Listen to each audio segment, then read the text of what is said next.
Guys, in case you're not here, this is the Wholesaling Mastermind. We're starting from the beginning. We have a new room of folks. Say hi, everyone.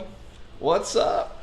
New room. So what we're doing today is we're going to go back to the basics. We're going to start with why you build a list, how to build a list, and then next week, when everybody gets back, we're going to start over on how to append the list. Now, appending a list, very important stuff. We talked about it earlier. But why do we build the list? We build the list, and I know this is now a refresher for you guys. We build the list because we want to get into sellers' homes, right? Why do we want to get into sellers' homes? Well, because they have what we want, right? They're selling a product that we want. They don't know they're selling when we show up. They think that, oh, they're just going to give me a quote, they're going to give me a price, and then they're going to leave. And then we go out there, we give them the price, we build a relationship, we get their contact numbers, and we really see what anything is going on. If it's a beautiful house, we probably pass along to a real estate agent. Real estate agent comes in and gives them a good price. If you're already a real estate agent, just throwing it out there, planting the seeds now, especially for the ones who don't have anything better to do right now, guys, gals. Even you, like I'm saying. I'm filming the daytime. This is not that hard. 40 hours, you're already a licensed agent. Good job, Marcia. Nice. So she's been taking my classes for a long time now. Over a year and a half. Yeah, so she found us on meetup.com, and then we've just been friends ever since. She's been pretty much every course I've done here, maybe not every month, but in some manner, some aspect, she's been there. So give Marsha a hand. Yes, Marsha. Right.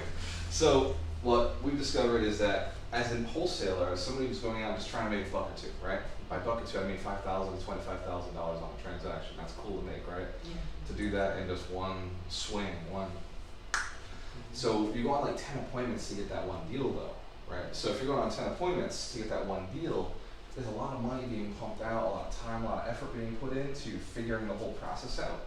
And then you get that grand slam, and then it's like, oh, I gotta start over again. Well, with real estate agents, every 3 to 4 appointments, we're closing a deal. Right? It's really 2 to 3 as you get better. So if you're going on 10 appointments, 3 to 4 of those you're actually going to get a listing. Now a listing you'll make somewhere between $3,000 to $8,000. So still not terrible money. And what it does is it brings you in buyers. And as an agent, you can actually work with people who want to buy. You're not just looking to purchase property. Now obviously the whole point is to buy property, but I have my license, I wholesale, I flip, I obviously buy property, and we do trainings, right? We make money on these as well. So there's different avenues, different streams of income, but you're doing the same thing anyway, right? Why do I do trainings? Anybody got a guess? Get back to get back. It's, yeah, I mean, right? Like, why do you do charity? Because it feels good. Also, because it means something, right? So with trainings, I'm training an army to bring me property, right? Marsha, you brought me property, right? Some of the other guys, when they're normally here, they brought me deals. Right, because in the beginning they can't buy the deals themselves. Right. I had one of my mentors. He owns 500 units in the city of New Bedford, between Fall River and New Bedford, so 300 here, 200 there. And what he tells me is like, we smoke cigars, and he's like, hey, why are you training your competition? He's like, I just don't see it. I just don't believe it. And my point to him is they're only competition once I've trained them to the point where they can be. Until then, they work with me side by side. We're doing deals. Hi, guys. Josh has sent me deals. Jordan, what's up? How you doing, man? Good. Grab a chair. So Jordan's like the brains behind Josh, or the motivation, something. Yeah. One of those. Yeah, so Josh is physically the one who's got the time to come out and see me and do things. And then Jordan, I know, is in there. He's pumping money in. He's motivating. He's back there. He's cracking the whip. These guys are brothers. This is Lexi, Haley, Richard, Marsha. Jordan's on the right in a white shirt with the Jesus chain. Is that Jesus on the chain? It is. Every song sounds like, what's Kanye? Every song Kanye sings has peace. Yeah, Jesus peace. I'm like, yeah. And then Josh is very active. He's been wholesaling for a while now, and this kid, you give him a list, and suddenly he's there, right? He's finding people. So huge asset. They got a great deal under agreement right now, a $700,000 portfolio that they're selling for $750. Guess who makes the gap, right? I know. I told him, just remember, just slice. Oh, come on in.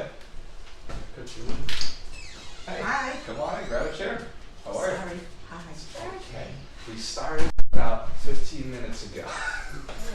Listen. Where did you drive from? Brockton. Brockton. Oh, Yeah. lost a couple times and I couldn't find It's cool. I was Sorry. late, I'm and I live sorry. on the other side of the city. So, you know what? Next time I'll talk shit when I'm not late. So. Well, now I know where I'm going. That's right. So, what is your name? Nicole? Nicole, yeah. Nicole. Yeah. Nicole, this is Jordan, Josh, Marsha, Richard, Haley, Alexi. Hi. Hey. Nice to meet you. And you hail from Brockton. Mm-hmm. You met at your event. I'm not just. These guys haven't met you. Oh, yeah, that's true. That's true. Yes, I come from Brockton. Yes. So, we were at the Dedham event. Warwick event. Nope, up the street. New Bedford event. New Bedford. Yes, you were in the back. I recall you came over, you were quiet the whole time. I came over right there, like, hey, hi, and leaving. Yes. You get a lot out of that one? I did. So that event, we were talking about how to buy businesses and real estate under them so that you can have what McDonald's has built, an empire, right? Something where you can have both. One of the things I've done, right? I own the building above us. I also have my office here. It makes sense. Does that make sense? So my previous office was the same thing. I had 2 units above us. Now I've upgraded to 9 units above us, and I have the office there. And guess what? I make more money in this one. So shifting the office over here, I'm buying property on this street. When I operate, I kind of buy in a local cluster. We call it farming. So I find an area that has what I want, and I just pound the pavement. I farm the hell out of that area. What we're going to teach you is how to do that. Right, where I used to live, I think it was 6 houses I had in one little block. When I used to walk there, people were like, oh, there's the mayor. Like, oh, they're going to take the street after you. And I'm like, yes. One day. Like, maybe. That would be the goal, right? And we're all away. I can see it already. We toyed with the idea of putting my name at the top of the building. I toyed with the idea. My partner's like, wrong. I'm like, maybe one day, maybe it'll be up there, bro. Like, so the reason being, it's all about promotion, right? But if you can own in a little area, the marketing, just everything you do is marketing. Like you cut the grass, it's marketing. You go to get your mail, and the mailman is your guy, right? There or gal. Wendy is on this side. So, and then we have Carlos on that side. So it's different ends of the city. I get different mail people. So you never know where the deals are coming through. Jerry Whitesell. Jerry, what's up, big dog? Oh, come on. Jerry's a pastor, so I like Jerry.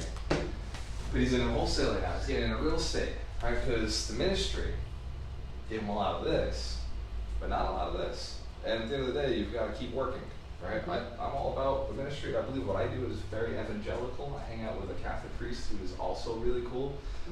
No, I can't. I'm on Facebook Live, but I didn't know Catholic jokes at the moment. Yeah, he's a good guy though, right? He loves the kids. He actually runs the school.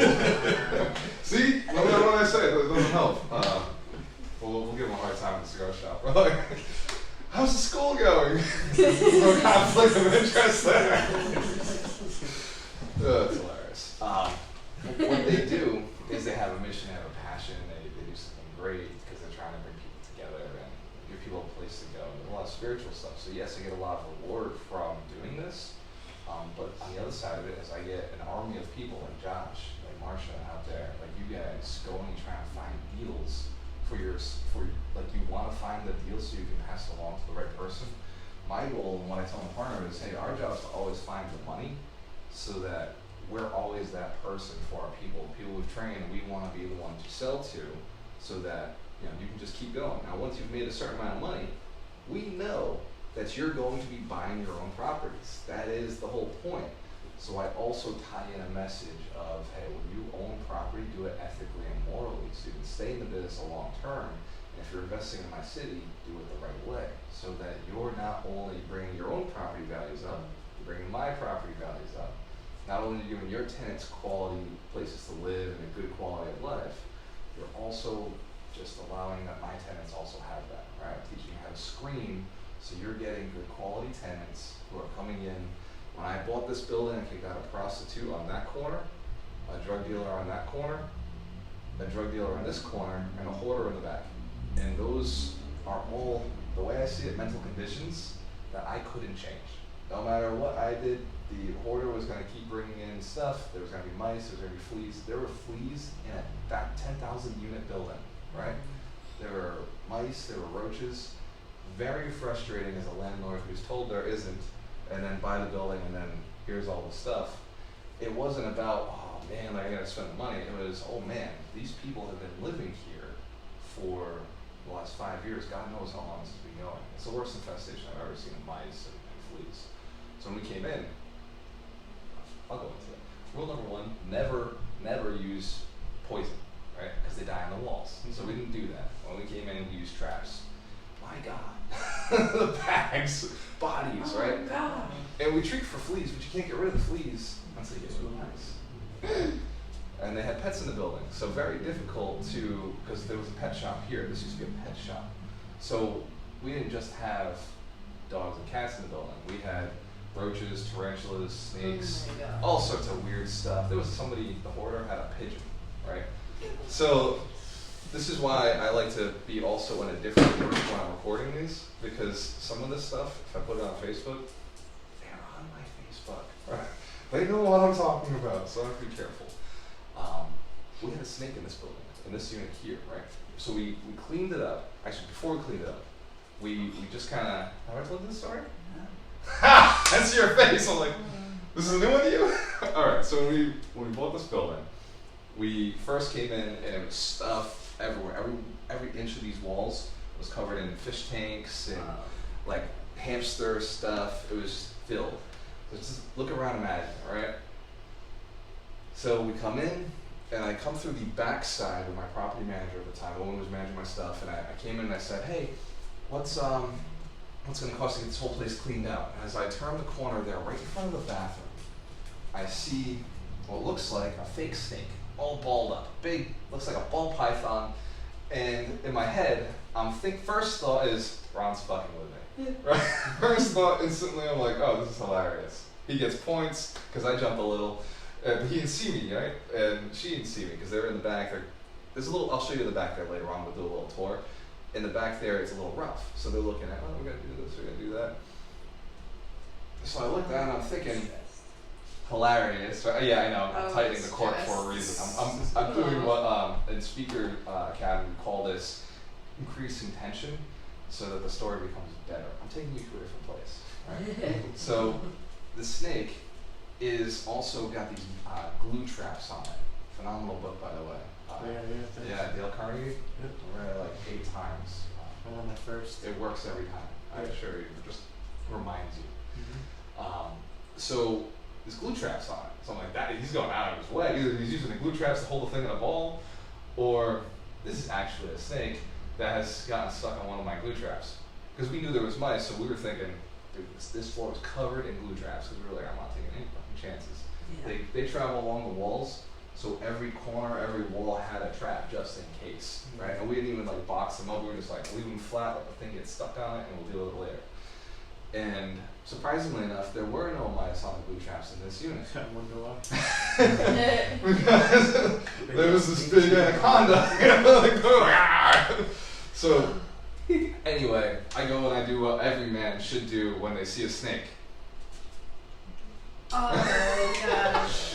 And the ball just starts moving. It's like, oh. So I know Cheryl's terribly afraid of everything. And she's like in her 60s. So I'm like, hey Cheryl, just stay back there. I got a snake, whatever. We call animal control. Animal control comes in. They take the snake out.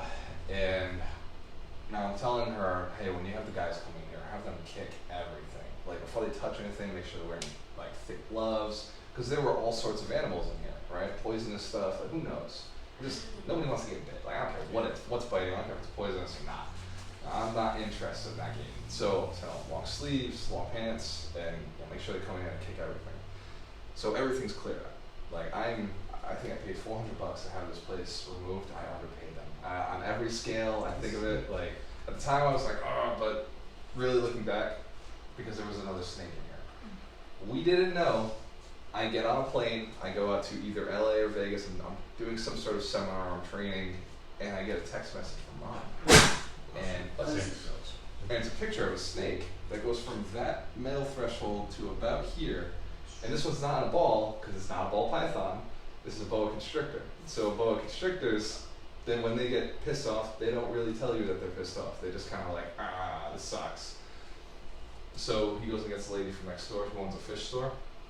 She came over, instead of calling animal control, because there's all paperwork and stuff, which, by the way, still call animal control. It's just that we had the lady next door who said, oh, if this ever happens again, you let me know, I'll take care of it. So she came over, and I guess she took the snake and she brought it over to her place, and she took the glue trap off using mineral spirits. If you ever run into one of those glue traps, get you stuck on your hand, mineral spirits takes it right off without taking your scales off. And she nursed it back to health. So for a while, for like 6 months, I could go over there and say hi to my snake. That was, chilling in our building. That was the last of them. Anything that is in here at this point has died. But we assume that we've gotten rid of them. I think they were hanging up in the ceiling, and we had all the ceiling tiles down for a little while. We were like, I don't know. We're gonna seal this up. Didn't want to be that guy. So that is like the craziest horror story of finding shit in a building. I've also found entire jars of wheat pennies and coin collections and baseball cards. So there's like really cool stuff you find sometimes. And then occasionally you buy a building like this with a pet store. Just know what you're getting into if you ever buy a building with a pet store. They can be craziness. But why do we buy it? I think we'll $7,000 a month. No brainer, right? I paid what most people pay for their single families. I paid $365 for this. So even though that I know, right? You go to Westport, you're buying things for $450 for a single family that you'll never get money out of. You bought a 10-unit for ridiculous money. Try to find it now, impossible. But we actually have 21 units under agreement right now for $850. So not entirely possible. It's just be in the game, constantly hunting, constantly grinding. And at the event that you were at, that's how I found out about this deal. Put it under agreement the next day.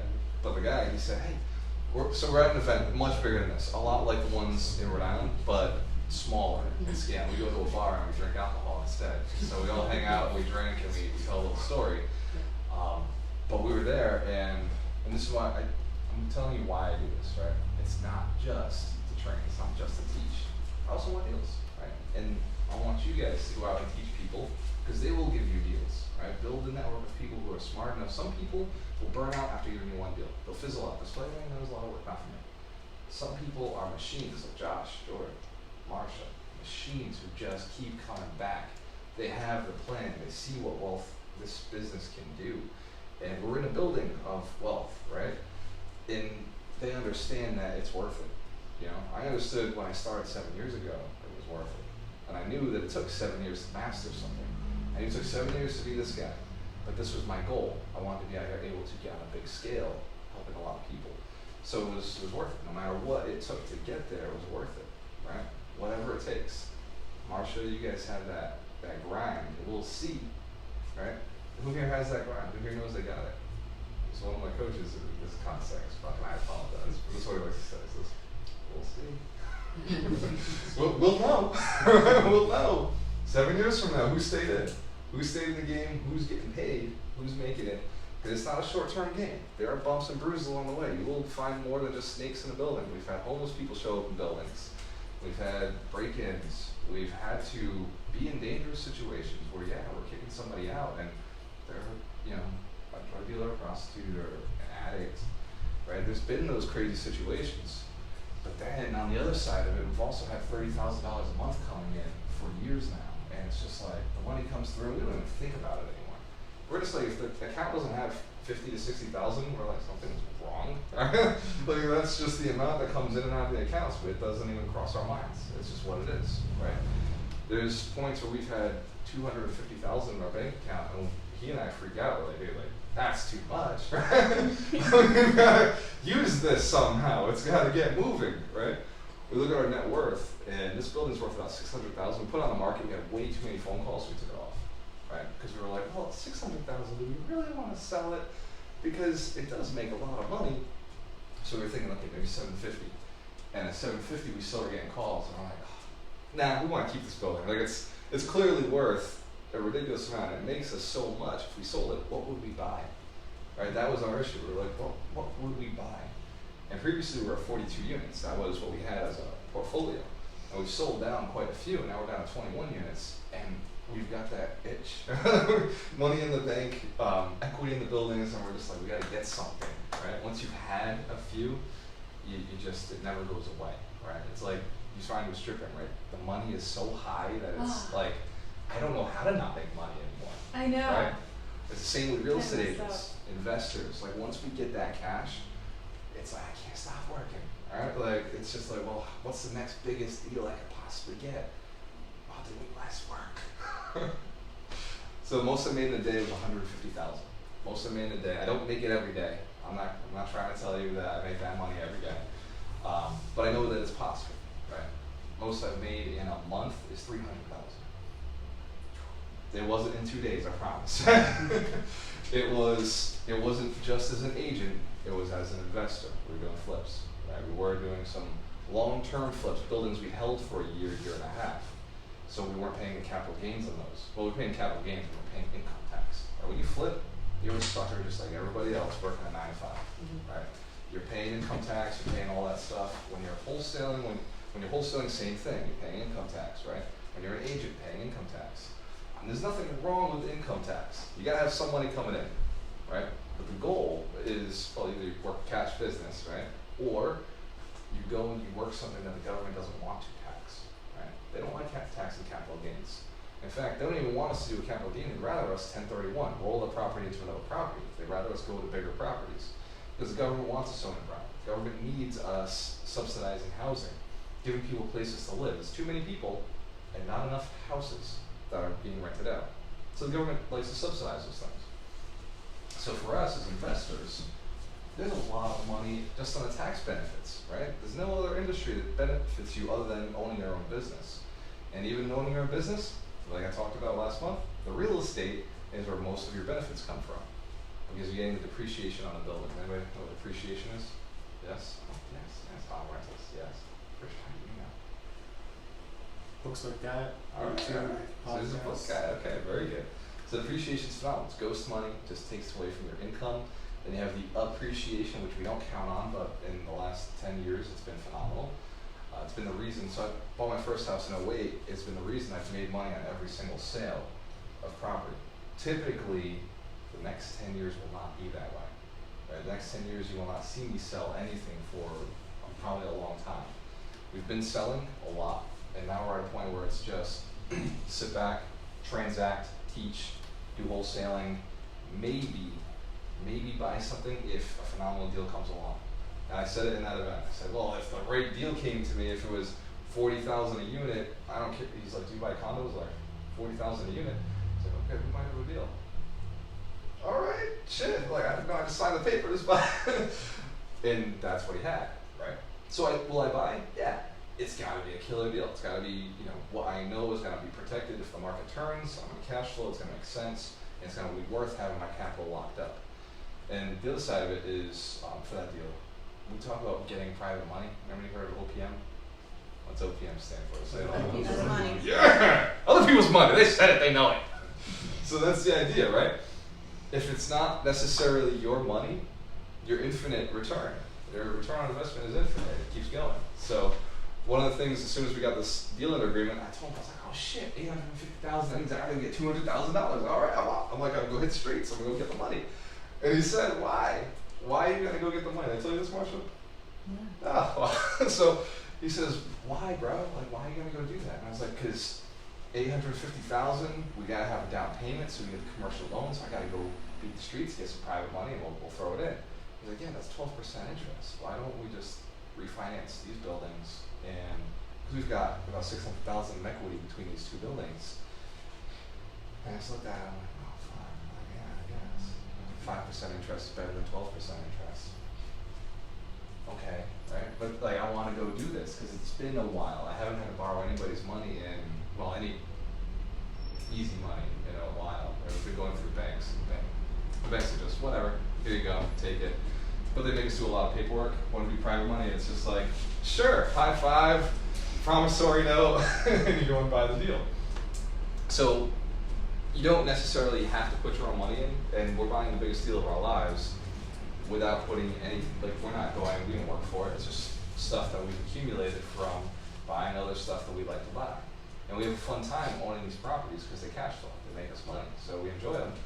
But they also, within them, appreciate, they have appreciation, they amortize. These guys are paying out our mortgage. When we got the mortgage, it was $289, and it was like $289 new. I looked at it, they were 260. I ain't paying that shit off. I haven't written a check to this building, right? All the renovations come out of the building, it fixes itself, right? And it's still paying down. It's just one of those cool, now how we made like monthly, we don't live off this building.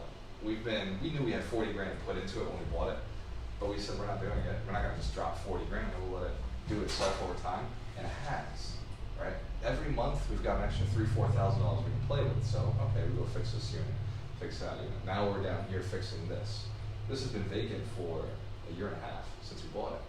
But now we're like, hey, let's move our office into that, because now we've got the money, I've got the funds to start playing around. This game is not won in one big shot. It's won over time. Little things, little details. There's a book called Power of Habit. Has anybody read it? Right now. Nice! Yeah, Oh, hell Right yeah! now. Hell yeah! So the Power of Habit is one of those books where it says incremental things. It's not about having some big, awesome play you do. It's what do I do every single day that's consistent, right? I train every day. I train other people every day. I'm building an army, right? It's unstoppable. Like this is, Marsha's seen the people that work with us. Josh's seen the people that work with us. This is just a small group. You guys are new recruits. Other guys are tyros. You're new soldiers out here ready to learn, building wealth. One day, so this is one of the things, and you maybe notice this. It's all about who knows who, right? In this business, who you know is where the deal comes to, right? So when I started 7 years ago, I knew nobody. I didn't even live in this city. I was living in Taunton at the time. I knew nobody 7 years ago.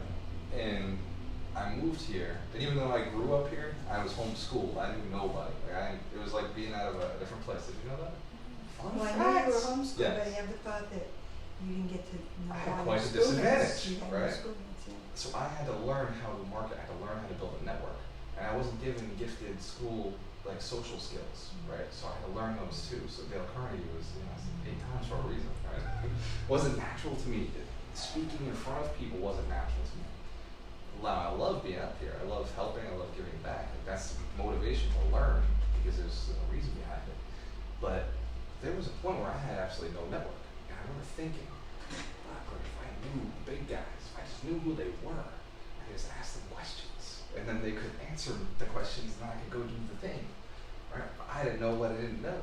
Right? It wasn't that I knew what I wanted to go do. I just didn't even know what I was supposed to do to go do what I wanted to go do. Does that make sense? Yes. Yeah. What you don't know is the most dangerous thing, not what you think you don't know. Right? Yeah.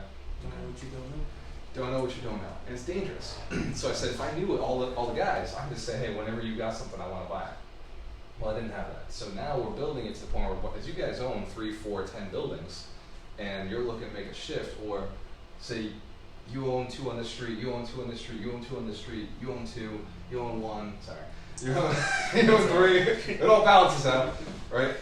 And it's not about necessarily me owning them all. We can just change the street. We can say, hey, let's make this an artist alley. And we're all together saying, yep, I'll do one thing on one of my buildings to make it an artist alley. And suddenly the whole street changes, right? If we can raise values like that just by having that cohesion between us, this is a 5 to 10 year plan. In 5 to 10 years, we'll be balling out because we can just change locations. We're going to come in, buy them cheap, and then we change the location or increase the rents. I've changed locations everywhere I've gone, right? The other buildings I owned, I changed the entire street. Got rid of all the drug dealers, all the prostitutes, all the drug addicts, all the creepy people. There was creepy people on the street, right? And I got rid of all of them because you control that as a landlord, the people in the building. And I thought, well, what if we do it on a bigger scale? The income's higher, right? This street has all big buildings. So this is the street you want to be in, right? You want to be in the area that is probably rough at the moment because there's so many people in it mismanaged, right? So the idea is, if you're buying in Dartmouth, right? Anybody know where Dartmouth is? Mm-hmm. Yeah. So the houses are how far apart? Can't even see each other. Like they're just like big spans. Low level of crime, nice area. Hard to cash flow in because you only got one unit that you're overpaid for, and they're so far apart, it's hard to manage those 1 units. When you get, it's 10 unit, 12 unit, 6 unit, 8 unit, all stuck together, you got a lot of people in a space. There has to be rules, there has to be systems for respecting each other, for being able to interact with each other. Does that make sense? In Westport, it doesn't matter. Dartmouth doesn't matter. Like, you could be an asshole with a shotgun out in your woods, and you're still not going to bother anybody. You walk through the hallway with a gun, people are freaking out, right? It's a different atmosphere, it's a different vibe. You walk through the hallway with a tarantula in your box in your hand, and people are freaking out in a building like this. So it's, yeah, they're going to be tougher areas when you buy them, but you implement rules and systems and strategies to make sure that everybody understands each other and manage it well. You can change neighborhoods. You really can. And when you change a neighborhood, the increased value is seen in the building because you can change the rents. When we bought the building, everybody here was paying $500 and $600. Now they're paying $900, $1,000. We have a couple tenants that are still here that are paying $6 and $7 because we gradually raised and they've been very good. They've helped us out, so we keep the good tenants. And we don't want to go straight from 10 to 0, so we do it strategically, and that's something you want to learn. So fun stuff so far. You're learning some stories that make this. You're not 100% scared of being in the business. Yeah, a little bit. You missed the snake story, but. Oh, you got it. All right. So how do we build a list? Well, first we pick a city. We pick a city by identifying where the money is. So it's a long process. I built a spreadsheet which I don't have access to at the moment. I'll have to prepare for that one better. Actually, no, I go to Dropbox. Anybody use Dropbox? Yeah. So get some sort of program like that, because eventually, even though you may start off, it's just you and your partner, and you're just rocking and rolling by yourselves. Eventually, you're gonna need a team. Eventually, you're gonna be passing out responsibilities. Anybody read the E-Myth yet? Yep. Yeah. Solid. Alright, okay. It's top 3 favorite books. So they have the E-Myth, which is the entrepreneurial myth. We all think we're going to be entrepreneurs, we're going to start our own business, or we're going to hustle, and it's going to be great because we're technicians, we're good at what we do, right? It'd be like, if you started your own strip club, you'd be like, oh, hey, it's going to be perfectly fine, but have you ever run a DJ, a bouncer, a house mom? Like, have you ever run those things? You've done your one piece. It'd be like, what would you do for a living before? Deliver packages. Like running Amazon, right? Like, you know how to get the package from the warehouse to the house, but have you ever gone and built a website and gotten the different Google ads and The logistics, all that. the logistics behind it all of that into place? It's like you've seen one side of it, and to think you can go be an entrepreneur and start that own business is Crazy. it's insanity, right? Without understanding that you have to work on the business instead of in the business, right? We see that with a lot of real estate investors as well, and that's why I say think always to scale, always to you won't be doing this task, how I pass it along to somebody else. Best advice I can give you. All right, I want to make sure that that's getting on that screen. And as I get in the way, it gets darker. Okay. So going down to my, oh, it's not Dropbox, it's a box. I have the password box. Josh, you've seen this file though. Essentially, it's all the cities where you know how many units, how many buildings are in that city. If I can't pull it up, oh, maybe it'll let me pull it. Password saved. Back in the game. So built a list, forecasting, buying lots for cash flow, real estate inventory by city, MA. Yes.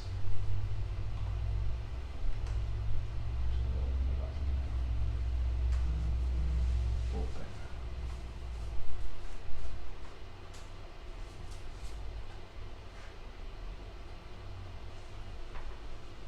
This is cool. It's working. How do you decide which city to invest in? Does anybody already know what city they want to invest in? You guys have an idea? Yes? Pawtucket. Very cool. Good market. Cash flow makes sense. Richard? I have a few. Providence is one of them. Providence is one of them. Okay. I've not checked the Rhode Island numbers, but you can do the same exact thing in Rhode Island. So, what we went by was single families. You see it there? Yeah, oh cool. So you can see single families, 25,000, 26,000, Worcester and Springfield. These are big markets. Right? They got a lot of houses. Quincy has a lot of singles. Brockton has a lot of singles. Fall River, not as many as the other ones, but as far as cities go, it's got way more than, say, Westport, right? So New Bedford has a lot of singles. Do we invest in single families? Doesn't make sense. No cash flow in a single family. We invest in multis. So you start looking at, well, what has the most multis? Dorchester, Worcester, Springfield, New Bedford, Fall River, Lowell, Lawrence, Quincy.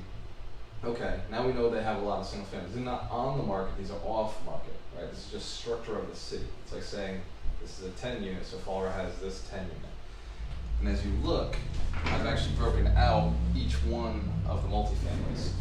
So it wasn't just about, hey, they have the most multifamilies, right? That's gotta be what I wanna buy. It's the type of multifamily that's very important because financing changes at the 4 and the 5 mark. Right, we go from residential to commercial. If you think you're going to be buying residential the rest of your life, you're wrong. Eventually, you only want to do 2 or 3 deals a year, and the way to do that is getting into commercial, because you can buy, like this was one deal, but I bought 10 units, as opposed to, say, doing it with 3 families, you're going to buy 3 of these. It's just a lot more work, and logistics and home inspections and getting my bank to, they freeze up your funds while you're doing these things. They don't want you doing multiple loans at once. So it becomes a complex situation. Buy multiple deals, you just do 1 or 2.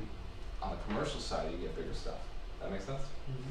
So I had to look and say, long term, what has the biggest inventory on the multis? And if you look at these 2 rows and this row here, look as it goes. See how the green stays there? And it's got just more inventory coming across. Other cities like Holyoke had that too. The problem with Holyoke, anybody ever been there? No. No? Okay. I've Never been heard of there it. I've been there for work. You've been there for work? Holy I shit. drive around the whole state and to all of those. Holyoke's in the middle of nowhere. Like, Yeah. Holyoke is literally 2 hours from here, but it's a ghost town. You drive through Holyoke, it's kind of creepy. It's just like these massive brick buildings. Nobody's been there. Like maybe, but they're paying $400 a month. Like the units are beat down. Like if you think Fall River's got older inventory, if Pawtucket's got older inventory, you go to Holyoke and that inventory is like nobody's ever had money to fix these things. There's just never been funds to do it, right? And why is it? Because it's Springfield is the closest city to it, and Springfield has no jobs, and it's 2 hours away from Boston, and Holyoke is like, well, why would you live in Holyoke when you could just live in Springfield? It's the same price, but you have at least things. Holyoke's got nothing. It was designed under around 3 factories, and those 3 factories all died, and so it's never come back from that. It was just too small with too big of a plan. So I cut Holyoke out as a option. I traveled up there, I talked to property managers, I did a day of it, and I was like, okay, Springfield and Holyoke, I back to back them. I talked to a couple agents and property managers, and I was like, you know, maybe this is a thing. I went to look at a couple properties, and I realized this is not a thing yet. Maybe one day, because the prices were significantly lower. They were low like everything else, but they weren't low enough to justify the rents, right? $400 a month, and they're still selling that 3-family for $350, $250. That's not there. Whereas New Bedford, the average sales price is $260. Springfield was $258. Fall River was $311, and Worcester was $350.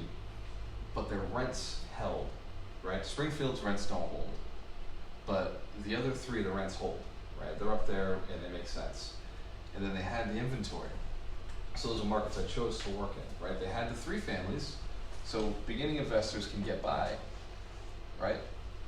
They had almost the most inventory in 3 families aside from Dorchester, but Dorchester 3 families go for $1 million, right? So the purchase price totally doesn't justify what the rents are bringing in, so it's way, way inflated. So there's these 3 aspects you look at before you even pick the city. Is it okay that I'm going way back to this part before I teach you guys how to build a list? Yeah. Okay. So and I know this is a review for you guys, but it's still, Jordan wasn't there, so there's that, right? Was I? Were you there? I think I might have seen it. You seen this far? Yeah. All right, my bad. So, No, that's all good. so this analysis is how you decide the city, and then from the city, then you decide the zip code. From the zip code, you decide what type of property. Actually, you decide what type of property, then you decide the city and the zip code. So if that makes sense, because you got to know what you're looking to buy. So Marsha, you've not seen this. This is some new shit. I like this. Ah, you know, I see her. I She's like, can ah. do this. This, I love analyzing stats. this was about 6 hours of Monster energy drinks. It was maybe 2 or 4 in the morning. And I even And- like the color. Yeah, well, that is automatic. I put a conditioning format on there. I will tell you, I'm an Excel nerd when it comes to, so I had an accounting background. We all had jobs before this. Mine happened to be accounting, so this skill was still in there for me. You don't have to have it because I did, and you just say, hey, you know, what is this? I'll say, okay, all right, fine. It's a spreadsheet. It's this, okay? If you're in Mass, I got you. If you're Rhode Island, give me some time, and I'll be able to pull this. I have access to MLS in Rhode Island and licensed out there. I just never do anything, so I'm not familiar with the MLS. I gotta go through and actually log in. I don't know my fucking login. I pay $30 a month for it. I never log into it, so. But I will, because you guys, the 3 of you are all Rhode Island. I'll put that time for you guys. Yeah, alright, I see value in it, right? And you go and buy a house, work with me as a real estate agent. I'll send one of my team members and we'll train you the whole way through so that you can one day be an agent also. Right? Because I'm also recruiting, right? Marsha's one of my agents. I'm looking to get more Marshas who are aggressive in hunting and looking to make money. So, I decided these are the markets that make the most sense. Fall River, New Bedford, Worcester. I live in Fall River. So then it became a proximity thing. Am I gonna move to Worcester? Are the numbers better there? Does it make more sense? And having a higher barrier to entry, a higher cost of purchase did not make more sense. Even though they had more 3 families, they lacked on the 6s, right? So yes, I make my money on the 3s. We have about the same inventory on the 4s. We have a little bit more on the 5s, but when it came into the 6s, which is really what I'm liking to buy right now, that didn't have the power. So if you're gonna start off investing and you know one day you're going to commercial, you know one day you're going to buy bigger buildings, you kind of want to get into a city where your marketing becomes more and more powerful over the years as opposed to just over a couple of months. They start seeing your branding, your bandit signs, your ads, everything is out there for years. Eventually you call and like, yeah, I had a feeling you were gonna call one day.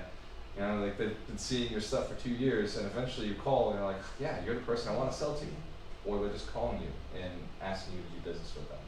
So it helps to pick the city early on, right? Pawtucket, phenomenal city, run with it, it makes sense. Rhode Island, Providence, if it's the right side of Providence, you got a zip code of Providence. You can't just be a city of Providence. Changes by block. Yes. So Neighborhood, so yeah. you gotta, Providence you gotta do this, but then you got a zip code, do each zip code to see where they're at. Right, in Fall River, I know this zip code has it, yep. Is there a way of calculating like the rate at which properties are being sold in a specific market? Yeah, So you can see like, oh, that market's like over flooded. And it's like, totally. yeah. We call it absorption rate. So an absorption rate is the amount of properties I sign out, right? Cool stuff. All right, so she's the nerd in the relationship. You're the hustler, she's the nerd. I see this. Am I right? Yeah. Yeah. You still hustle, but she's like a grinder. So it's slightly different. But you like the technology, the knowledge. Rich, I already know is. So, and Jordan, clearly you are. You're the grinder, and this is the knowledge behind. So you should have been here earlier, man. I'm glad you finally came. Yeah. And I already know Marsha is. I Nicole. Nicole, you be the grinder or you the tech side? Because I'll keep you I'm the awake. grinder. You're the grinder. All right, I'll do my best to keep you awake and do this. Oh, no, I'm fine. Okay. I can flow with it all. All right, you're like, there's enough money on the other end of this for me to. All right, so for the grinders, I apologize for the tech people. I'm going to go into it really quick and I'm going to get out. So if you sell 100 houses a month and 100 houses come on the market that month, then your absorption rate is 100%. It's never that way. It's never absorbing 100%. Typically, it takes 3 to 6 months for the market to absorb a house. The longer it takes for a market to absorb the average house, the higher the number, right? So an absorption rate of 12 would mean 12 months to absorb in a buyer's market. An absorption rate of 6 is 6 months to sell. We're right on the cusp of a healthy market. And a buyer's rate of 3 months to sell a property is deep in a seller's market. Right at the 6 mark is where it balances. So 5 would be sellers, 3 would be deeper sellers. Right now we're in at 1 and at 2. So we're at, I mean, this is like, fuck, you know? This is the hotness, right? So we do track every single month what's going through, and we go by that number. We call it the absorption rate. It's just a number. We're not thinking how many months it takes to absorb property. We're just like, hey, it's a 1. We're like, oh fuck, like it's hot. Like this market's hot. It's very difficult to get into. There are markets in Canada and Florida, Boston, New York that are under 8% absorption rate, and it's just like house goes on the market, it's overbid, it goes for more than they asked for, and it's gone within a month. Arizona, right? Arizona's not No? like that. No? Believe it or not, Vegas is not like that. Arizona, still you can buy property at a good price for investment. Vegas is on its way there though. It is inflating, but it's not like LA, right? Even in Vegas, you still get a 3-4 bedroom for $250, $300. But when I was living in Vegas, you can buy those big ass, like 4 bedroom, 3 baths, $150,000 with a garage, a pool. It was nuts. I was out there, I'm like, I should buy. But I didn't have the desire to own in Vegas a single family. So I was looking for multis out there. And I couldn't find a multi that made sense. Because the multis were still like 600,000, $1 million, and they had like 20 units, 30 units, but the numbers didn't work because the rents were like 400, 500 when I was out there. Now, rents are getting up to 1,200, like timing. If I had known how Vegas operated, I would have bought one. Vegas operates differently from the rest of the country. If you think of Boston gets hottest, right, or New York gets hottest, Vegas gets coldest, right? Because it loses all its income, all its industry dies, because it's just seasonal. So as soon as the market's hurting, the entire market's hurting, Vegas lives off of the entire market. So it got crushed, right? So that's a place that, will I invest there? Yeah, only because I love the concept of owning in Vegas and having an excuse to go there. Like, I'm fine with that. That's where we're at. You know? Like, I just want to be like, we're going to check a property. Yeah, right. That's literally it. Right? I'll stop in at the casinos. You know? Why not? It's easy, right?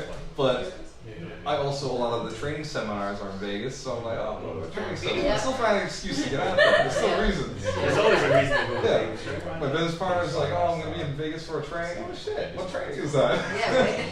I might need that one too. Yeah. So we have a lot of ways to play and have fun in this. I don't own in Vegas because financially it just didn't make sense. It just didn't. When I looked at the numbers, I can go throw the money here and get way more of a return on investment. Right. So there's properties you may own one day that they're more fun properties, and yeah, we're investors. I just bought it because I wanted to, and I rented out half the year. I Airbnb it half the year. Why not? But in the beginning, you got to be careful of what you buy. It's got to make the most sense. It's got to be able to do the most things for you. Just like picking your city. So Fall River had a high inventory on 3s, high inventory on 4s. Everything dropped for the 5s, but it had the most on 5s, had the most in 6s. And then as we went into the 7s and the arena I'm playing in now, it has the most except for Lawrence. But Lawrence again is overpriced. That makes sense? Quincy and Dorchester had a ton of multifamilies. Why don't they show up on my report? Yeah, very clever. They're condoized. So the multis are sitting there. Like I'm driving through Dorchester. I was dating a girl in Everett, so we go to Dorchester to eat.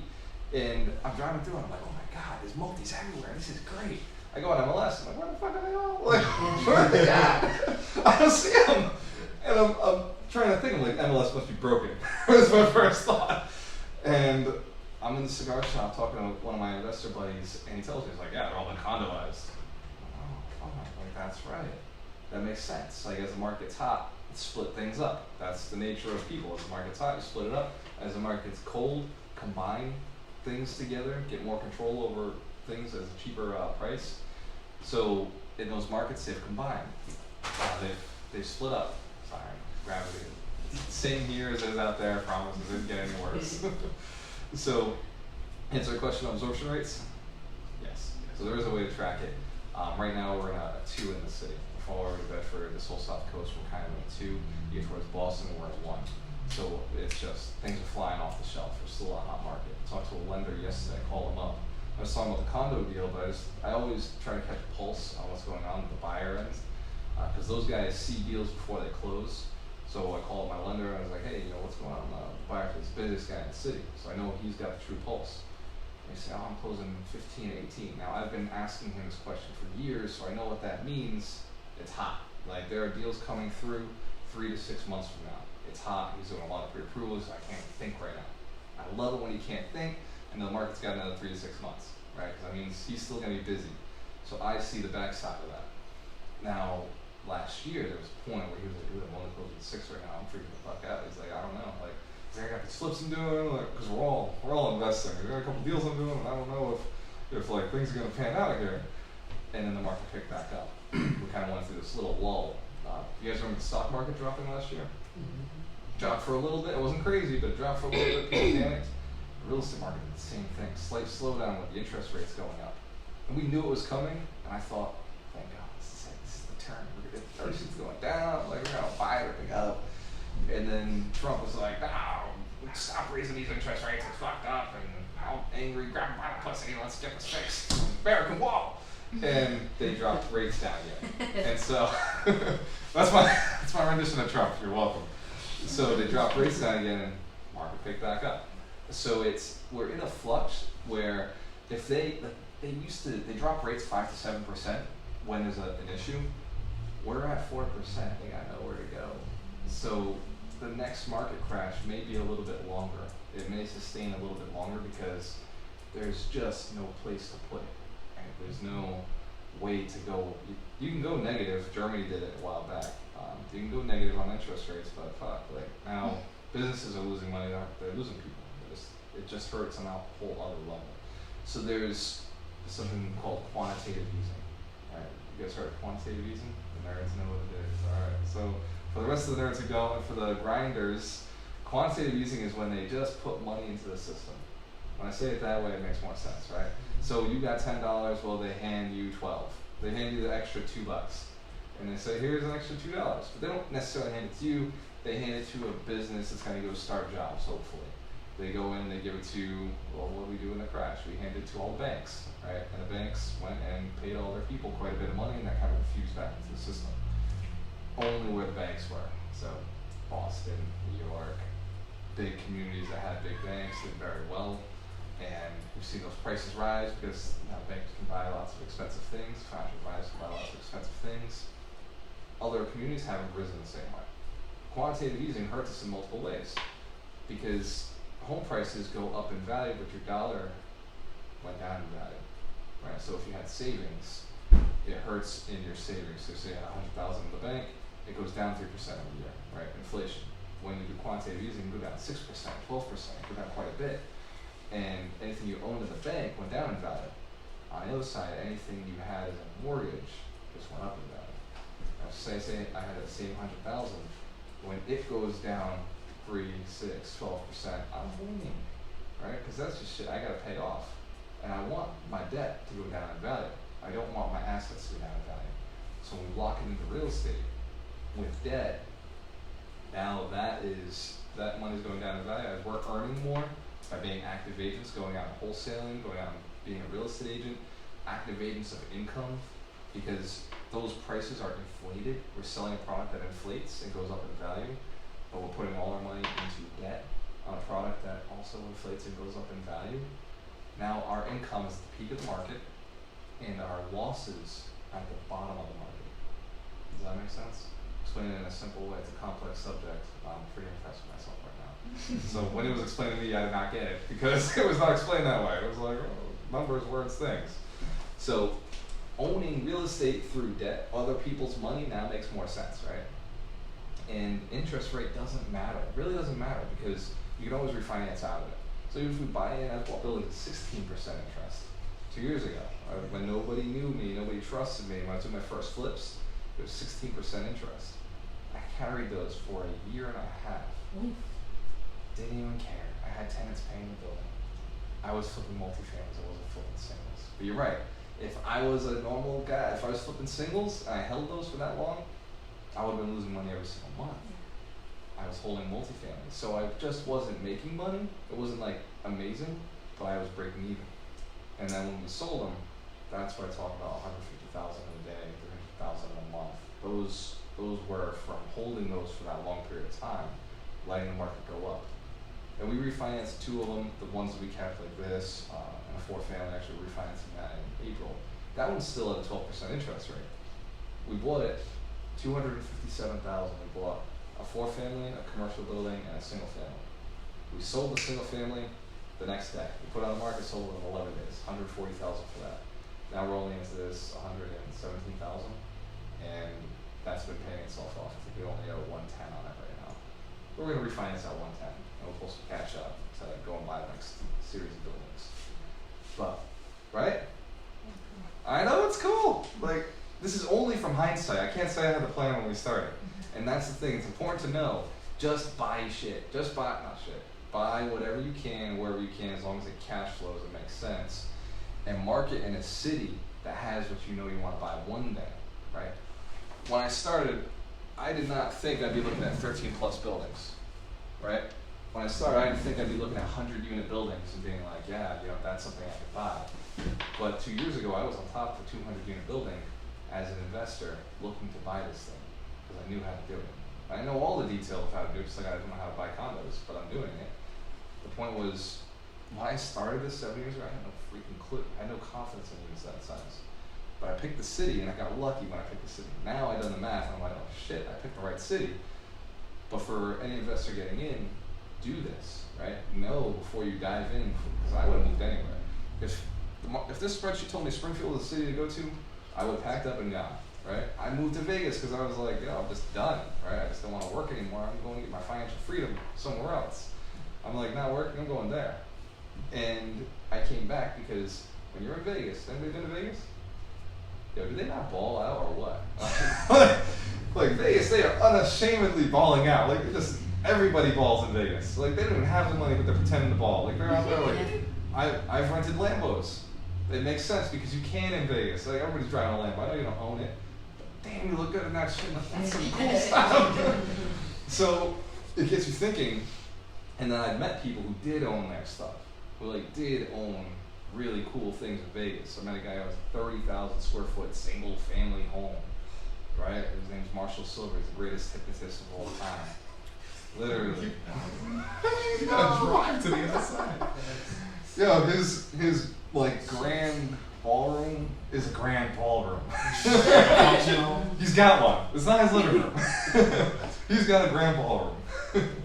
And like recognizing that those things existed, I was like, oh shit, like I gotta go back. Like, I gotta go back and work, I gotta grind, I gotta get to another level because you can have fun, but when everybody else is having more fun than you kind of you get jealous. You're like, oh, there's more in this world. And one of my mentors told me, he's like, you're gonna go down to Martha's Vineyard. I was like, oh, that's where the rich people go. I was like, yeah, you gotta go there. You can't be hiding from them. You understand that their life's actually better, right? Like they actually have a better life and it's okay. And he's like, I'm fortunate I've raised my kids around that. I was able to bring my kids and like they were able to see that so they know what exists. They can choose it or not. He's like, but for me, I didn't have that choice. He's like, for you, I know you didn't have that choice. So you gotta go down and expose yourself to it and see like what is available, who these people are, so that you can be around it. I'm like, yeah, I kind of saw some of that in Vegas. Like, I got a little glimpse, and that's why I came back. It wasn't just, you know, make money and then live there forever. I wasn't going to be one of the people who couldn't do, right? When you see what's possible, you're like, oh, I can do that too. Everybody can do that, right? And that's one of the things, like, as you guys become successful, you got to give back. You got to share with other people, like, how to get out, right? But one of the reasons I grind, and like, I can make a lot more money than I make, but it's got to be done the way I want it done. And so there's a little bit of layering behind it that I've got to do. I've got to train some champions so I can get to the level I want, the way I want, right? I could just grind out the agency and brokerage and just make money on that and just buy a bunch of property, but teaching investors how and building a network of investors means a lot more to me, right? And that means we'll have real control over real cities, really changing things, making things better. So it's a longer process, and I've got a lot more to learn, and I've got to work a little harder, a little longer, but the end result is much bigger than just making money. Does that make sense? When you've made $1 million, when you've made and your net worth's high, and you don't have to work, you get to make different decisions. It's no longer about the struggle, you're no longer about freedom. Now you're like how do I touch the world differently? Like, how do I, come back? And I like the guy who's Apple. Steve Jobs. I want to ding the universe. I'm like, I just want to smack the fuck out of my city. Like, that's it. I just want to know I came. You just want them to know that you came, that whether it's just your block, whether it's your street, whether it's just your building, you just want them to know that you were there, and you want that shit to last a while, right? When you drive through Pawtucket, when you drive through Fall River, you'll see street buildings that are named after people, right? Borden Street, right? Like that's a street that was named after a family that owned a mill that supplied all the jobs that built all the houses, right? Like that's some cool stuff. They name streets after people who change the community, right? They name streets after people who build and develop. So if you want something like that, you get build and develop. They name buildings Trump Tower, right? If you name buildings after the person who put the building there. Although technically he didn't put the building there. Just so we know the story. Anybody read Art of the Deal, his first book? So he didn't technically put the building there. The building was already there, being built by I think Holiday Inn or one of the big holiday company, the big hotel companies. Yeah, one of them. Yeah. And he ended up buying it from them as they foreclosed. They lost money, they couldn't finish the deal, he came in and finished the deal. And then called it Trump Tower. He put a way better facade on it than they were going to. They were going to hotel that thing up, and he was like, no, we're going Trump with that thing. 15 million he spent just in the atrium. I think 15 million just in the waterfall. Yeah, I don't remember the numbers. I think that's what it was. 15 million just on the waterfall. Yeah, and like that was what he built, and it's still there today. And he puts his name on all his buildings because he's king of promotion. Think what you want about Trump. I really don't care. Yeah, he doesn't care. It's not about being president. It's like he's already running for his next campaign. He's running for next presidency because he's marketing all the time. All the stuff he does in the news.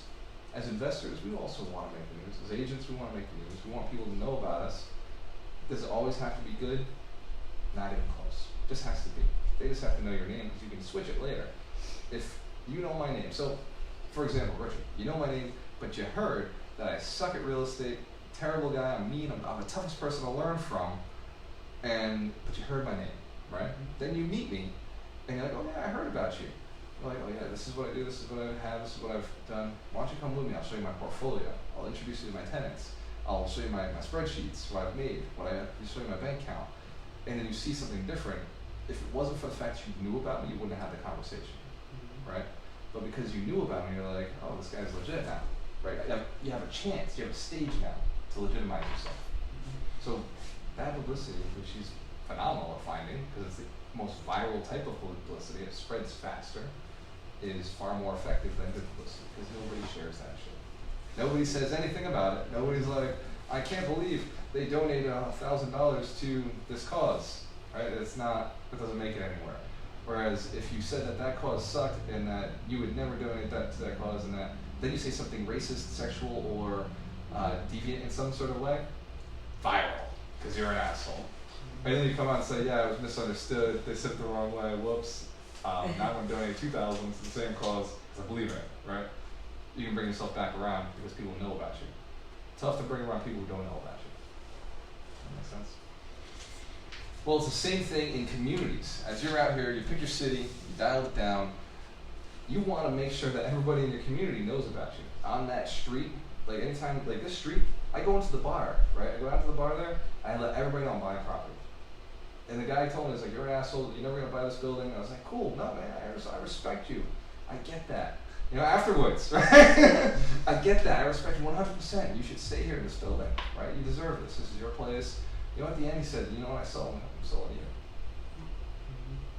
He bought me a beer. He owned the bar, he bought me a beer afterwards. But it had to come off with this, just like everybody knows you exist, right? Just being here. Now, if you don't leave it out there, then make sure you find the people who are pissed off at you and you convert them. But you'll find that just letting people know what you do, are you going to piss people off? Yeah, they love their house, that's why they bought it. They're still there. But one day they won't.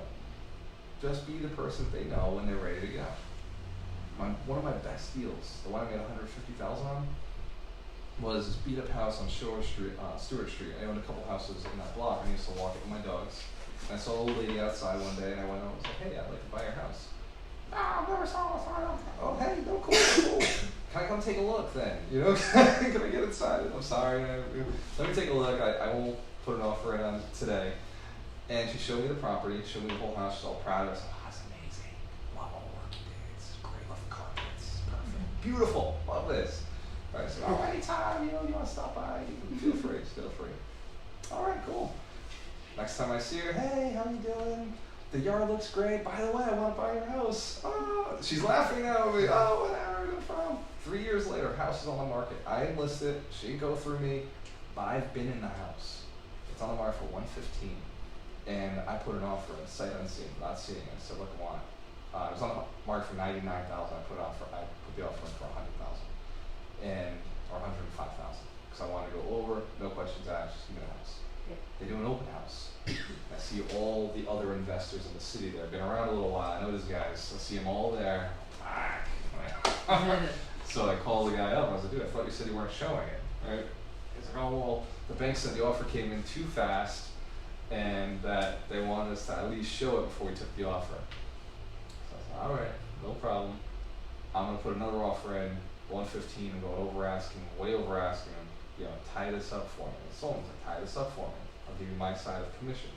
As an agent, you can do that. Right? So now you get both sides of the deal. His eyes went, ooh. Because instead of making $5,000, he's making $10,000. Right? So he's having a good day right now. Actually, no, in this case it was 6,000, so instead of making $3,000, which is almost nothing on this, now he's making $6,000. So he's thinking, okay, I'll work with him. I get the deal done, I get in there. The reason I got in there, the reason I was able to buy it with such confidence, because I've been in the house. I talked to the lady wasn't there anymore, right? So I knew the situation, I knew why the building was going the way it was, I knew the family issues that were causing it to go at a discount. Everybody else thought it's in rough shape, that's why it's going at a discount. And it had some roughness to it, but structurally nothing wrong, right? I knew that because she told me about all the money she spent, where she spent it, showed me the things. So I knew the building only from being in the neighborhood, being the guy who's buying everything, the asshole who nobody likes at first. Now they all love me, they all wave, say hi, but at first, they're like, why? You know, why this aggression? Why do you want to buy my house? Get out of here. Josh, you've been on the phones with us, right? You've been doing the cold calls. They're not exactly the nicest when you say, I want to buy your house. 50-50, right? Yeah. 50-50 are like, oh, yeah, now it's for sale. Some are like, you're an asshole, I'm staying here forever, you're gonna fuck off. And some of them are like, oh my God, like, I'm glad you called. You know, throw me a price. Well, I'm gonna see it in person before I go to your price. That's the script, right, as we go. But it's 1/3 hates you no matter what, 1/3 doesn't care either way, and that 1/3 is gonna love you no matter what. The idea is get in front of the 1/3 that has what you want and loves you no matter what. Right? 1/3 of these guys in the city will never sell to me, no matter what. I could not buy the building. A hat for them, the other third doesn't care whether I buy, somebody else buys, they're gonna put it at whatever price it's gonna sell.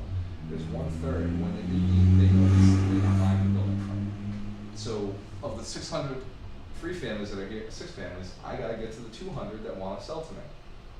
That's it. Math is simple. I just don't know which one's there. You gotta go across the other 2 first, the other 2/3. So, any questions on how we pick cities? What makes sense? You gotta make sure the inventory is there. If you're looking to buy single families, Springfield and Worcester, 26,000, your inventory is there. You got plenty of options, it makes sense. If you're looking to do 3 families, Fall River, New Bedford, Worcester, those are the markets that are affordable, that have the inventory. If you're looking to do 6s, you still Fall River, New Bedford. Worcester, you're starting to get knocked out of it. It just doesn't make sense. It's half the inventory. You're gonna be working twice as hard to get it, and the prices are higher. So you're fighting against the time. As you get into bigger and bigger buildings, you start looking at Holyoke, right? You do start looking down there because it's like, maybe if I get it cheap enough, it makes sense. But these 2 cities still run it, Fall River, New Bedford. The other thing, I look at them as one city because the proximity is not that far. 15 minutes from here to New Bedford, 20 minutes from one end of the city to the other end of the other city. You're talking about something very reasonable distance for mechanics, for maintenance guys, anybody who's doing work. It's actually a lot easier. So when I look at it, I'm not looking at 600 3 families, 6s. I'm looking at, they got 600 plus another 350. It's 950 in this market. Worcester doesn't have anything around it like that. Does that make sense? So it's like, it's a golden goose, it's the one. Pawtucket's similar, because Pawtucket has around it Providence. You've got Woonsocket not too far away, Central Falls, another good money maker. North Providence, Lincoln. Yep. Well, Lincoln's overpriced. Yeah. Right. So it depends on what you're looking to buy. If you're looking to flip luxury, then Lincoln can make sense. And I will say to anybody who's looking to wholesale right now, do not wholesale luxury condos or new construction.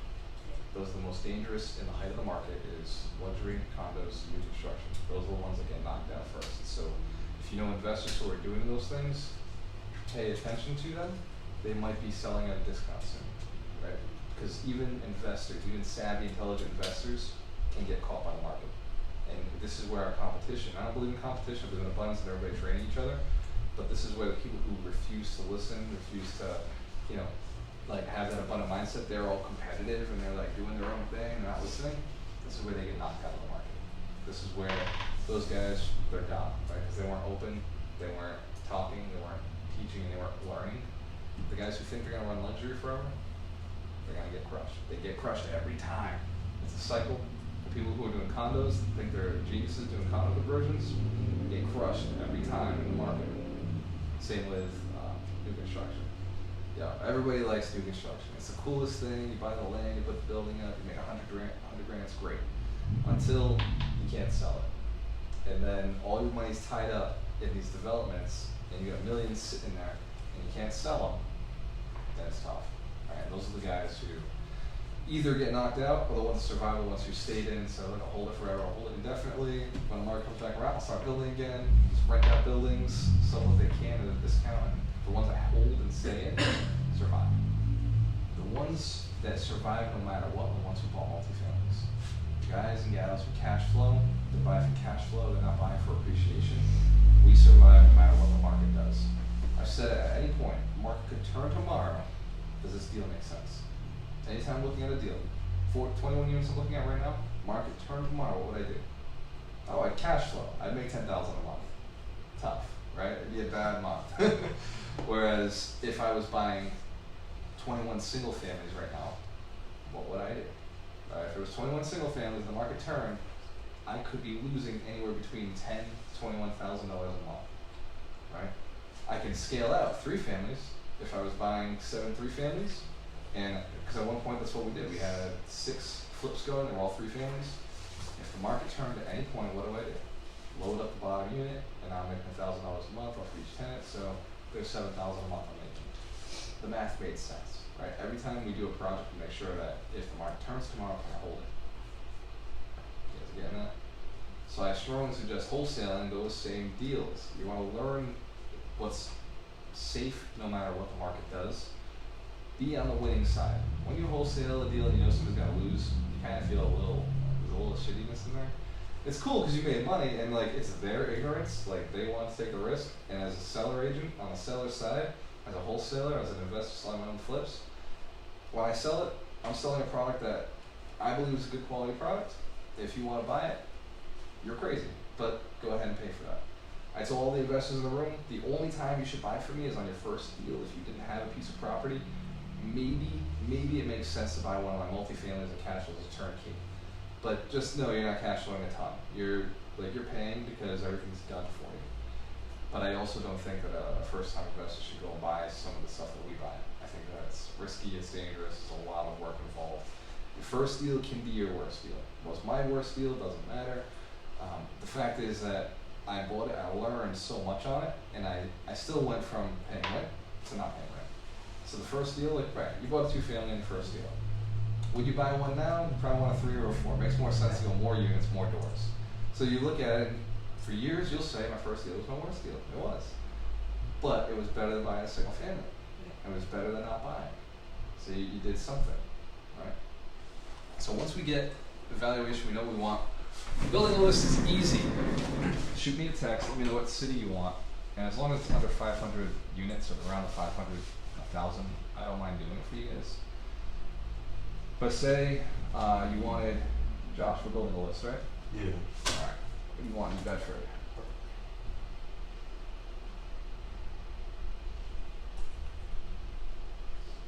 You want New Bedford? What do you want, brother? You want 3 families? Yes, sir. Good choice. Multifamily. You want absentee landlords? Yes. Good choice. So full bathrooms, we go 3. And we go absentee owner. Why? And let's see, what else is there? Okay. Do you know the zip code that you like the most out there? Oh, No, you're gonna do some research, but it's okay. Alright, so we'll search this way.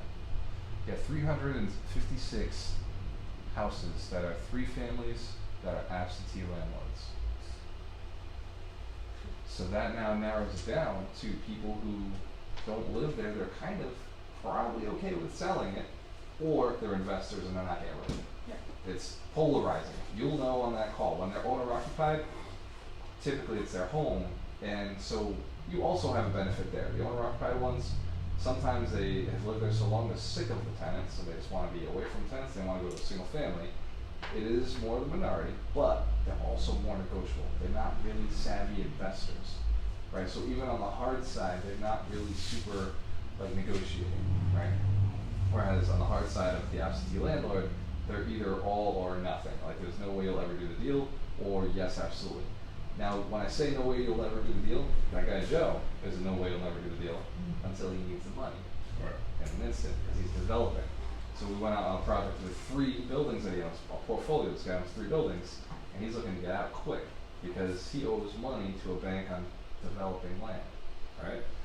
And so it's high risk, and he needs that cash so he can keep the thing going before the market turns. So he's in a quickness. You gotta move fast. So we download this. Download. Right down there. And I go to something called DataZap. DATAZAPP. Make sure we're getting that up there. Yeah. DataZap.com. And we have real estate skip tracing. You guys know what skip tracing is? Yep. Alright, for the nerds in the room, yes. For the not so nerdy yet, skip tracing is where we take an address, an owner's name, and we get the email, the phone number. This is how we go back and we skip trace. We do it in a large quantity because it's way faster. This is awesome. I lost this laptop now. Lose all my passwords. Alright, balance, I still have money in it, so perfect. So we're gonna do an email and phone, append. Appending is the same thing as skip tracing, bathroom's right there. Yeah, well, hold on. Not that combination yet.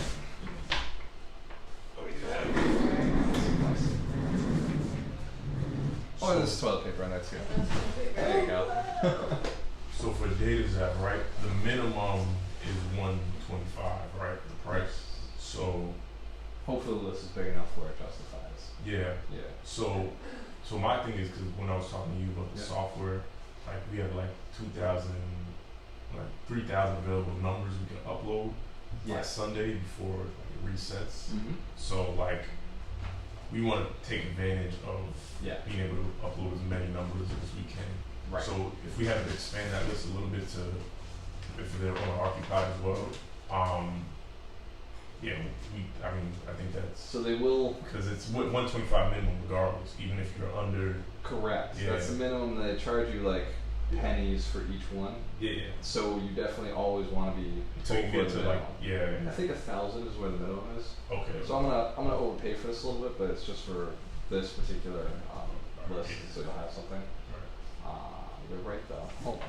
Yeah, because I was like, just to Yeah, you're maximize, Right. Yep. My God. All right. Doing math. Going Well, I back. have a quick question for you. I got quick answers. Does the cold directory do the same thing as DataZap or DataZap? Yeah. It does. Just different databases. Okay. Yeah. Hmm? Do you have a subscription for this website? This is MLS, so being a real estate agent, oh, I have okay. access, yeah. So if you need anything like this, shoot me a text, just let me know, hey, I'm looking for this. Usually Saturday, Sunday, I'm a little more free, so I usually play around on those days and I can do stuff like that.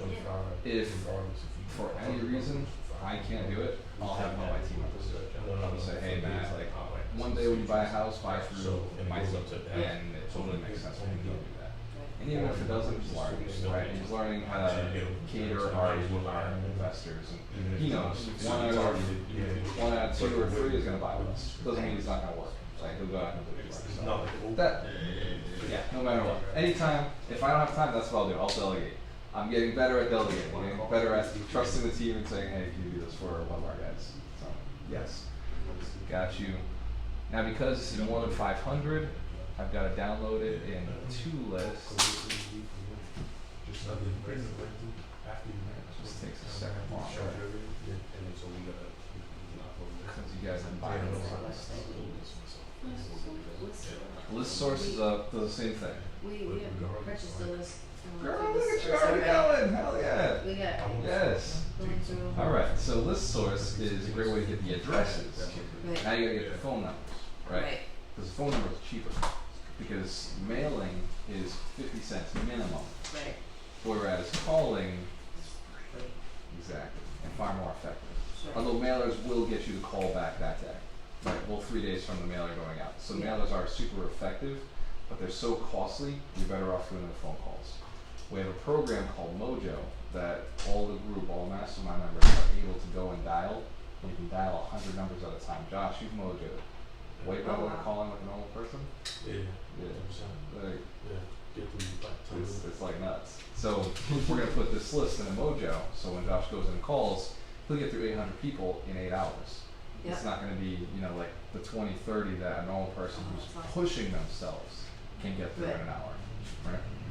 It's almost 3 times more effective because you dial 3 lines at a time, and then the voicemail drops automatically. There's so many. You do the automatic voicemail drops. Yeah. Drop them, yeah. So it becomes very fast. You can get through tons and tons of people in a short period of time, and the voicemail is always the same. Just record one solid one, and it's good every time. So you never like, what was I called? Fuck. You get it. You keep the script in front of you, and run it.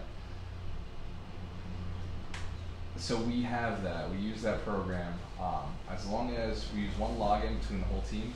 Yeah. So as long as you just say, hey, look, these hours this day, I'd like to be on. We have a group chat that we're doing it through.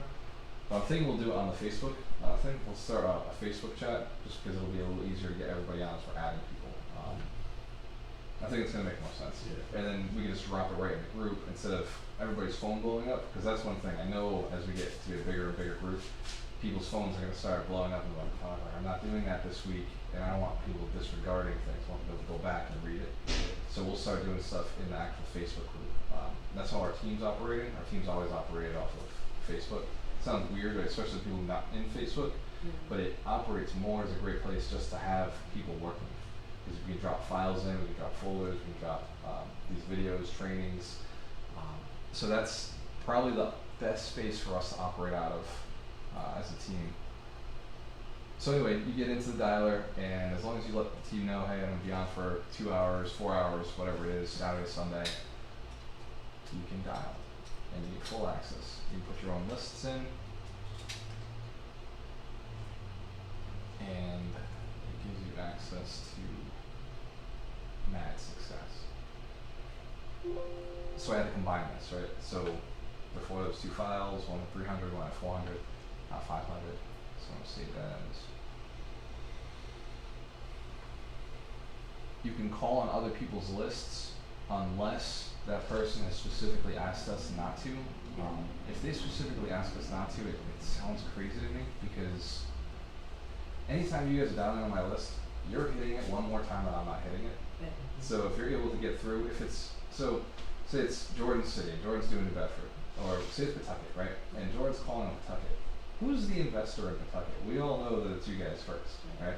So if he gets a deal in Pawtucket, he's going to run it through you and say, hey, look, I was calling, and here's the deal. Can you go and do the appointment? Right? Just hook me up, because I booked the appointment. If you guys close it, give me 20% or something. For you, it's a deal you wouldn't have had. It's like, well, you weren't there, you weren't doing it. So when people ask, like, oh, is it okay if I dial on your list? I'm like, please, please dial on my list. You got to call these people 6, 7, 8 times before some of them crack. Now, when you go through, somebody will crack on the first time. You've seen it, right, Josh? First time you call them, boom, they crack.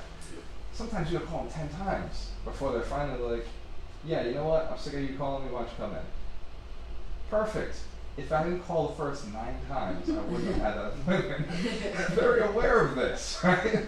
So it's like, sometimes it takes 9 to get there, and then the 10th one, if you didn't call it, you never got the success. So call on the list, perfectly fine, right?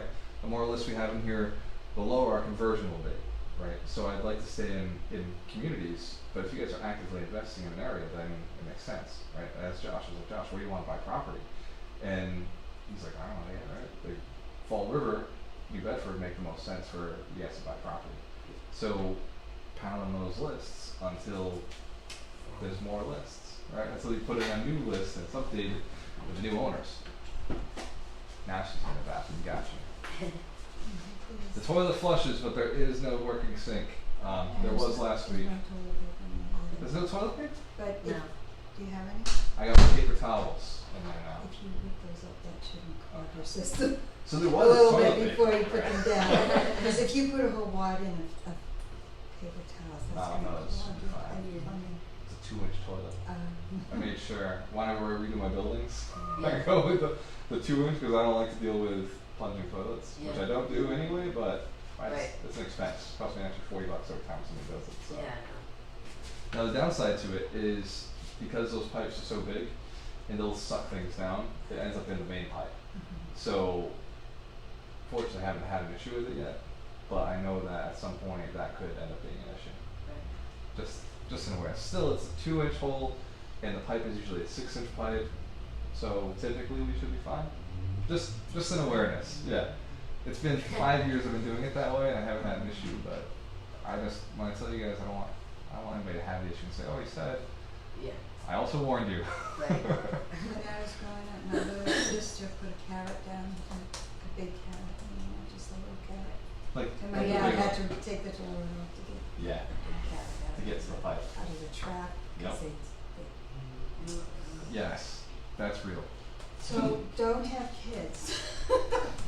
Yeah. Anytime I hear a story like that, well, just having these buildings is enough baby insurance. Have you guys played Cash Flow before? Not yet. Not yet. Not yet. I read the book. You read the book. So we won't play. So we may do a cash flow night then. Oh yes. We may do a cash flow night. We've done them. Josh has been there. So we may do one of those. Maybe next week. Maybe next Friday. Because Ron will be back then. But we'll do it anyway. We'll do it as a group and we'll hang out. Cash flow's fun. You learn a lot, and it's so practical. Like me and my business partner will do it, and for the next week we're still talking about that game. We're still like, oh my god, it relates to this deal. Remember we did this and that, and the thing we're thinking about now, like it all relates, and it's because it's real stuff. Like it's all basic principles.